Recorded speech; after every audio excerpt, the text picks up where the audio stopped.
Hello everyone, in this video today we're going to be going through the topic of impairment of intangible assets other than goodwill. Okay, so basically there's a couple types. There's two types of impairment tests, as we'll see here, for intangible assets, and then there's a separate impairment test for goodwill that will be covered in a separate topic. Okay, so it's impairments for all intangibles except for goodwill. Okay. So what's an impairment? Well, when an asset has suffered a decline in value that requires a write-down of the asset, this is recorded as an impairment loss. That's an impairment, okay? An impairment is when an asset was at a certain value, but now we think that the value is less than that certain value, okay? So maybe the value was $12,000 on the balance sheet for an asset, but now we determine that the asset's only worth $5,000. Well, we have to write down, we have to decrease the asset's value on the balance sheet. We have to make it go down because the asset has suffered a decline in value, and so we don't want the asset stated at the higher value anymore, because if we do, then that's like overstating our assets, right? Because they're only worth, in this case, $5,000, whereas it was worth $12,000 before. Okay, and again, that was just a made-up example, but just to illustrate with numbers. An asset may become impaired for many reasons, such as cash flows generated by the asset are lower than expected. The economy enters a recession or depression, and then also the fair value of the asset declines significantly. Okay, then so for intangible assets, we have two types of impairment tests for intangible assets. Again, this is not including goodwill, so there's a separate one for goodwill. Okay, so technically there's three in that sense, but just for this lesson, there's two. We have one for limited life intangibles, which is used for intangible assets that have a finite useful life, and then we have indefinite life intangibles, which is used for intangible assets with an indefinite useful life. Okay, so first we have our limited life intangible impairment test. If you have watched the video for the impairment on property, plant, and equipment, this is literally a copy and paste of that packet, and the reason for that is because you do the exact same things, okay, as for property, plant, and equipment impairment. If you haven't, we're going to go through it again, so that's fine, but if you've already watched the videos about impairment of PP&E, then literally you basically already know how to do this, okay? So limited life intangibles. If a company believes a limited life intangible asset may be impaired, it must perform a two-step impairment test. Okay, so we do a two-step impairment test for limited life intangibles. Step one is to determine if an impairment has occurred. Okay, so we basically determine, has impairment occurred, yes or no, okay? So the way we determine that is we do something called the recoverability test. Okay, the recoverability test is a measure of whether the undiscounted future cash flows, all future cash flows the asset will generate, are greater than or less than the asset's carrying value. Okay, so what we're trying to do is we're trying to figure out, okay, we're going to generate another, let's say that we're going to generate another $50,000 of cash flows. Okay, future cash flows are going to be $50,000. Then the carrying value of the asset is $40,000. Okay, what we're trying to determine is, are these cash flows greater than or less than this carrying value? Okay, so if the undiscounted future cash flows are greater than or equal to the asset's carrying value, no impairment loss has occurred. If the undiscounted future cash flows are less than the asset's carrying value, then an asset is impaired. Okay, so in this example here, the future cash flows are greater than the carrying value, so that means no impairment has occurred. If you flip these, right, if the future cash flows are 40 and the carrying value is 50, then the undiscounted future cash flows, they're 40 versus 50. That means the asset's impaired because the future cash flows would be less in that case. Okay, what we're trying to do with this recoverability test is we're just trying to see, are we going to recover the asset's carrying value in future cash flows? Okay, and the answer is yes or no. It's a pass or a fail. You pass the test if the undiscounted future cash flows are greater than the asset's carrying value. But if the undiscounted future cash flows are less than the asset's carrying value, you fail the test, meaning you're not going to get enough cash flows from this asset to recover the carrying value. So that means you fail the recoverability test. Okay? Then we have step two, which is to determine the amount of the impairment. To determine the amount of the impairment, the company discounts the cash flows from step one to determine the asset's fair value. The fair value is compared to the asset's book value, with the difference being the impairment loss. Okay? So basically, if we fail the recoverability test, we go to step two. So as a quick note, step two only occurs if the asset is deemed impaired by step one. So as I was saying, we only do step two if we fail the recoverability test, meaning that if the undiscounted future cash flows are less than the asset's carrying value, the asset is impaired. Then we do step two. only if we meet this second condition. If we are meeting this first one here, where as our original example showed, we do not do step 2. If the undiscounted future cash flows are greater than or equal to the asset's carrying value, no impairment has occurred, and we do not perform step 2. Okay, so we do not perform step 2. The only time we do is when we actually have an impairment as indicated by step 1. Okay, and this is our process. Okay, we figure out the fair value, which is the discounted cash flows, and then we compare the fair value to the book value. Okay, we're going to go through some examples of that in just a minute. Let's just go through the indefinite life intangibles, and then we'll look at an example for indefinite life intangibles and an example for limited life intangibles. So limited life intangibles are actually almost easier than the limited life intangibles. As you can see, there's not much here, right? Just if a company believes an indefinite life intangible asset may be impaired, it must perform a one-step impairment test. In this impairment test, the company discounts the expected future cash flows to determine the asset's fair value, and the fair value is compared to the asset's book value, with the difference being the impairment loss. Okay, so for indefinite life intangibles, we don't have step 1 and step 2. We just have step 2, and step 2 for this one is literally the same as step 2 from the first one. We determine the fair value of the asset by discounting some cash flows, and then we compare that fair value to the book value and determine the impairment loss. Okay, so for indefinite life intangibles, we don't have the first step, which is called the recoverability test, about whether or not we recover the asset's fair value, the asset's carrying value. Okay, we just do a one-step impairment test, which is literally finding the fair value of the asset and then comparing it to the book value of the asset. Okay, so now we just have 2 quick examples. A limited life intangible asset example. On January 1 of 2014, XYZ purchased a patent for $50,000. At that time, the company estimated the patent's useful life to be 10 years and have 0 residual value.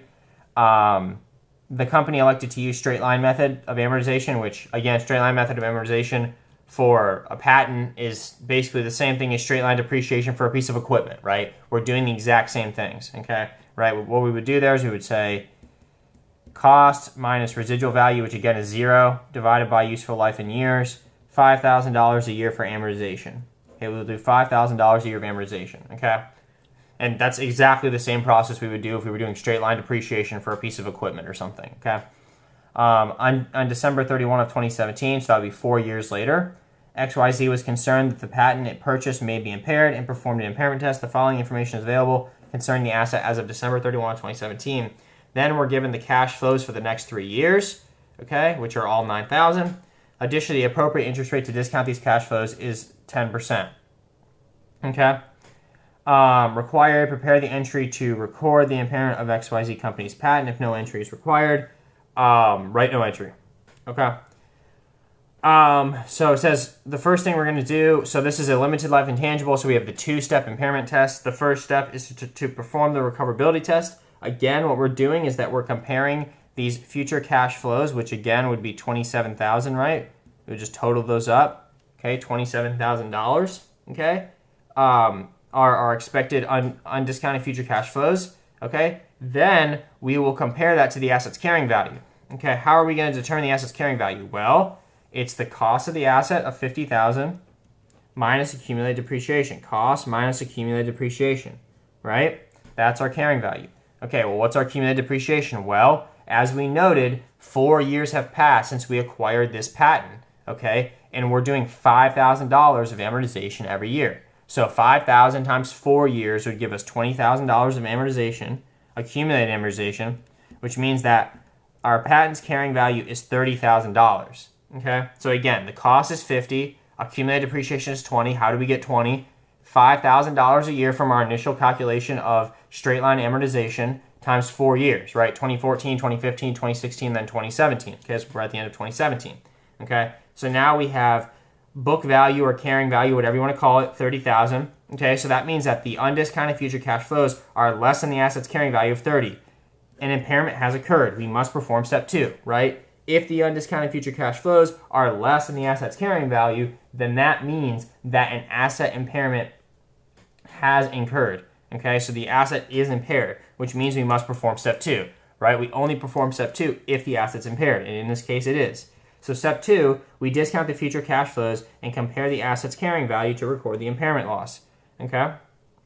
Okay, so we're going to just figure out what the fair value of those future cash flows is. If we discount those cash flows at 10%, the $9,000 cash flows for 3 years, we'll end up with $22,382. Okay, the carrying value of the asset is $30, and the difference is $7,618. Okay, $7,618. Okay, so that is going to be our impairment loss, because again, the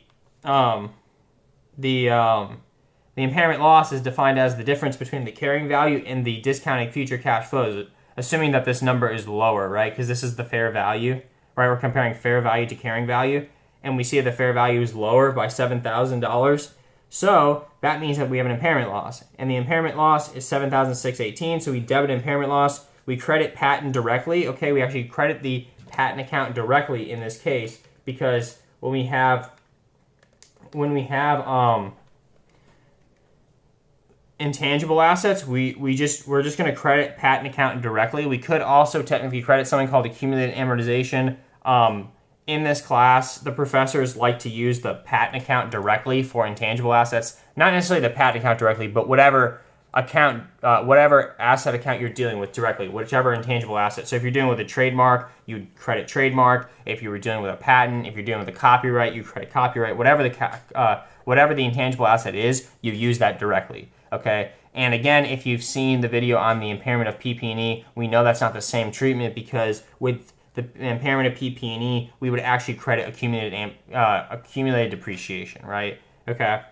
But that's basically our first example of a limited life intangible asset. Okay, we basically perform the recoverability test. Okay, we see that the undiscounted future cash flows are less than the carrying value. That means an impairment has occurred.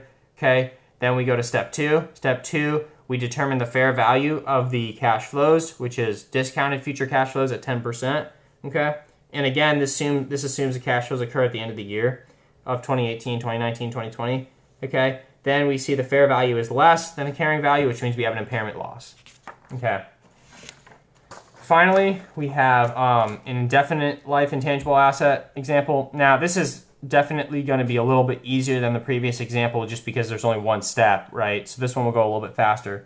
On January 1st of 2016, ABC paid $20,000 for the rights to a trademark.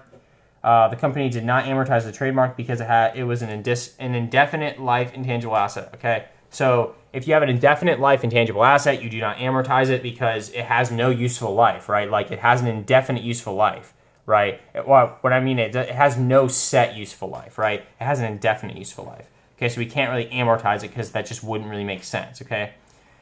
On December 31 of 2017, XYZ was concerned that the trademark it purchased may be impaired and performed an impairment test. As of December 31, 2017, the discounted future cash flows of the trademark were valued at $16,000.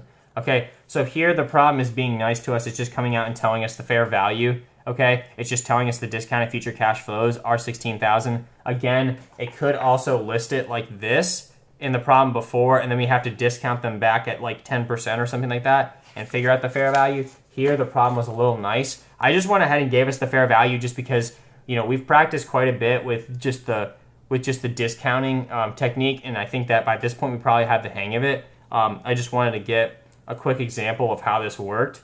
But anyways, so basically the discounted future cash flows are $16,000, which is the fair value.